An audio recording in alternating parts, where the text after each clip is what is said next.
आज 6 दिसंबर बाबा साहब के महापरिनिर्वाण दिवस के अवसर पर सबसे पहले मैं बाबा साहब को सशक्त नमन व श्रद्धांजलि अर्पित करता हूं और साथ ही आज के दिन बिहार प्रदेश से आए हुए तमाम दूर दराज क्षेत्र से बैठे बहुजन समाज पार्टी के जाबाज कार्यकर्ताओं, आप सभी लोगों को मैं क्रांतिकारी जय भीम करता हूं और साथ ही हमारे मंच पर उपस्थित बिहार प्रदेश के केंद्रीय प्रभारी श्री नर्मदा प्रसाद अहिरवार जी, श्री सुरेश राव एडवोकेट जी, प्रदेश के प्रभारी श्री अनिल कुमार जी, प्रदेश के अध्यक्ष श्री शंकर महतो जी के साथ साथ में मंच पर उपस्थित तमाम बहुजन समाज पार्टी के जाबाज नेतागण को भी मैं जय भीम करता भी हूँ और साथ ही उनका स्वागत अभिनंदन भी करता हूँ, क्योंकि मुझसे पहले तमाम वक्ता उन्होंने बाबा साहब के जीवन परिचय पर और उनके संघर्ष पर प्रकाश डाला। सच्चाई तो यही है कि जो भी हम आज पाए हुए हैं इस बाबा साहब की देन है। जो भी है, जो मेरे पास है, चाहे जो आपके पास है। एक वक्तागण ने बोला कि आजादी से पहले जब इस देश में संविधान लागू नहीं था तब इस देश में बहुजन समाज के लोग गुलामी का जीवन व्यतीत करते थे। ये सत्य भी है। सैकड़ों साल तक इस देश के अंदर बहुजन समाज के लोग गुलाम बनकर रहे और वो गुलामी की जंजीरों को अगर किसी ने तोड़ा इस देश के अंदर तो बाबा साहब डॉक्टर भीमराव अम्बेडकर ने किया। तो उनके इस जीवन भर के संघर्ष और बहुजनों के लिए जो काम है उन्हें आजीवन कभी भी बुलाया नहीं जा सकता। और ये बात सत्य है कि हम लोग बाबा साहब को याद करते हैं, हर वक्त याद करते हैं और ख़ास मौक़ों पर भी याद करते हैं। 14 अप्रैल हो या 6 दिसंबर, उस दिन बाबा साहब को याद कर लेते हैं और उसी दिन बाबा साहब की विचारधारा पे हम प्रकाश भी डालते हैं अपने जीवन पे लाने का। लेकिन मैं देख रहा हूं कि हम लोग चर्चा तो करते हैं इन विषयों पर, लेकिन बाबा साहब की विचारधारा को अपने जीवन में उतार नहीं पाते। सबसे पहले इस परिनिर्वाण दिवस के अवसर पर अपने उस महान आत्मा जिनके बदौलत आज हम इस भारत में खुले आसमान में सांस ले पाते हैं, जिनकी बदौलत हम कुर्सियों पर बैठे हैं, जिनकी बदौलत एक शूद्र का बेटा आपके सामने माइक पर भाषण के 2 शब्द बोल लेता है, जिनके बदौलत हमारे न जाने कितने परिवार के लोग नौकरी कर रहे हैं, जिनके बदौलत न जाने कितने लोग लोकसभा सदस्य बने हैं, राज्यसभा सदस्य बने हैं, विधानसभा के सदस्य बने हैं। उस महान विभूति को अपने तरफ से, अपने बहुजन समाज पार्टी के तरफ से और पूरे बिहार प्रदेश के बहुजन समाज के तरफ से श्रद्धा सुमन अर्पित करता हूं, उनके सामने नतमस्तक हूं। और जो उन्होंने क्रांति की शुरुआत की, उन्होंने जिस मुकाम तक पहुंचाने के लिए जो सोच रखी और उस मुकाम तक हमें नहीं पहुंचा सके, इसी बीच में वो हम सबों को छोड़कर चले गए। ये लड़ाई उस समय की है। इस लड़ाई को मजबूती के साथ,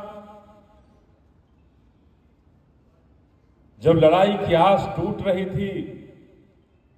तो इस लड़ाई की कड़ी को और मजबूती से जोड़ने हमारे माननीय काशीराम साहब भी आए और उसी का नतीजा था कि हम सबों के इस बहुजन समाज पार्टी का नींव रखा गया था। कि बाबा साहब का सपना अधूरा है, और बाबा का सपना अधूरा रहेगा तो ये कोई बहुजन समाज का कोई बेटा और कोई बेटी ही कर सकती है। बाकी दूसरे की किसी कलाइयों में वो ताकत नहीं है जो उसको कर सकता है। तो हम उन्हें श्रद्धा सुमन अर्पित करते हैं। मंच पर उपस्थित हैं बहुजन समाज पार्टी के बहन मायावती के सबसे चहेते नेता और कई प्रदेशों के केंद्रीय प्रभारी सांसद रामजी गौतम साहब, हम सबों के साथ पहले से चल रहे हैं एडवोकेट सुरेश राव साहब जो केंद्रीय प्रभारी हैं, लखनऊ से हैं, और अभी कुछ दिन पहले आए हैं हम सबों के साथ जो मध्य प्रदेश से एमपी हरिवार साहब, जो इस बहुजन समाज पार्टी के बिहार के कारवां को बहुत मजबूती से आपको मुकाम तक, आपको मंजिल तक पहुंचाने के लिए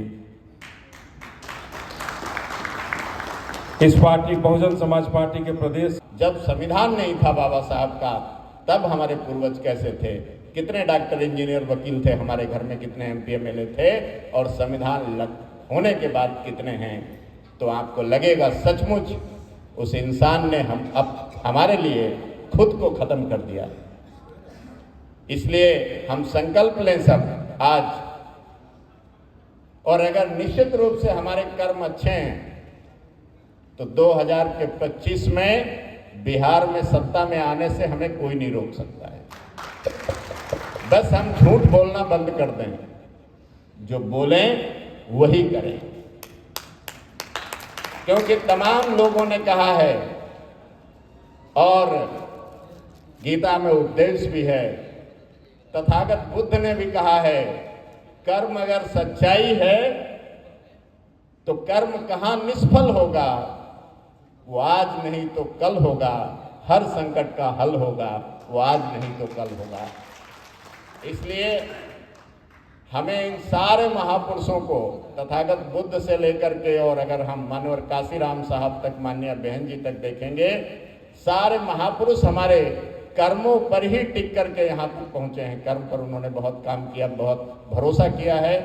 अगर हमारे कर्म अच्छे हैं तो 2025 का चुनाव हम सब लोग ये संकल्प लें, आज यहाँ जितने लोग बैठे हैं, अगर हम सब लोग ईमानदारी से काम करेंगे तो निश्चित रूप से 25 का चुनाव हम करके दिखाएंगे। क्या आप लोगों की तरफ से मैं माननीय सांसद जी को भरोसा दिला सकता हूं कि हम लोग बिहार में कुछ अलग करके दिखाएंगे इस बार? कितने लोग तैयार हैं? थैंक यू सर, हम 2025 में अच्छा करेंगे ऐसा विश्वास दिलाते हैं, और बहुत बढ़िया रिजल्ट रहेगा। इसी आशा और विश्वास के साथ बाबा साहब डॉक्टर अंबेडकर को एक बार पुनः उनके चरणों में नतमस्तक होते हुए मैं उनको श्रद्धा सुमन अर्पित करता हूं। आप सबको धन्यवाद देता हूं। जय भीम, जय भारत। आए और जो समय परम पूज्य बाबा साहब ने जो संविधान निर्माण में लगाया था, देश की प्रथम सरकार जब कांग्रेस की बनी, कांग्रेस की सरकार में परम पूज्य बाबा साहब डॉक्टर बी आर अम्बेडकर ने एससी एसटी के तर्ज पर ओबीसी और अति पिछड़ा समाज और पिछड़ा समाज के अधिकार के लिए जब उन्होंने नेहरू गवर्नमेंट में आपके अधिकार की बात किया, तो दुर्भाग्य की बात है कि नेहरू गवर्नमेंट, कांग्रेस की सरकार ने बाबा साहब के उस गिरभांसज को, बाबा साहब ने जो अधिकार की बात किया, उस अधिकार को जो है नजरअंदाज करने का काम किया। सम्मानित साथियों, आज लंबे समय बीत जाने के बाद भी, लंबे समय तक इस देश में कांग्रेस की सरकार रही, लंबे समय तक ओबीसी समाज के लोग, अति पिछड़ा समाज के लोग, मुस्लिम समाज के लोग, सर समाज के गरीब लोग अधिकार से वंचित रहे। लेकिन कांग्रेस कंपनी ने जो गलतियां की, आज वही गलतियां लगातार बीजेपी कंपनी के लोग कर रहे हैं। हमारे इस देश के कुछ छोटे छोटे पार्टियां बनवा करके, इस देश के कुछ सामंती सोच वाले, मन वाली ताकतों वालों लोगों ने बहुजन समाज पार्टी को रोकने के लिए जातीय आधार पर पार्टियां बनवा करके बहुजन मिशन को, बाबा साहब के विचारों को कमजोर करने की ये लंबी साजिश चल रही है। सम्मानित साथियों, इस साजिश को पर्दाफाश करना है और बहुजन समाज पार्टी के जो विचारधारा है, जो हमारे संत गुरु महापुरुषों की विचारधारा है, इस विचारधारा को जन जन तक पहुंचा करके इस देश के सारे समाज के लोगों के बीच में बहुजन मूवमेंट को स्थापित करना है। इन्हीं बातों के साथ मैं ज्यादा कुछ नहीं कहते हुए मैं आप लोगों से पुनः निवेदन करना चाहता हूं कि जो मार्गदर्शन आज के तारीख में जो हमारे चीफ गेस्ट अभी देने जा रहे हैं, उनको बखूबी आप अमल करेंगे और अमल